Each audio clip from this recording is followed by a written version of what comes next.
To news now in politics. Following the alleged vandalism of his vehicle in Sheffield, Westmoreland on Friday night, Councillor for the Sheffield Division, Garfield James, said he will not comment on the incident.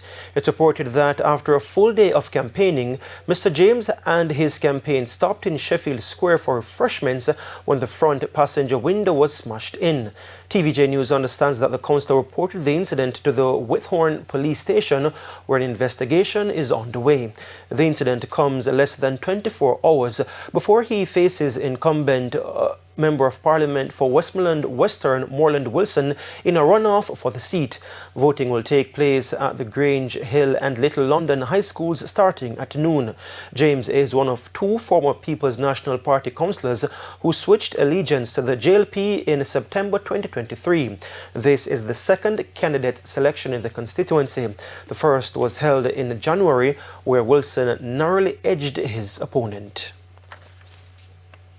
Meanwhile, Member of Parliament for Western Westmoreland, Moreland Wilson, is condemning the incident. In a statement on Saturday, Mr. Wilson says he does not condone violence in any form. He also advised his opponent, Councillor Garfield James, to report the incident.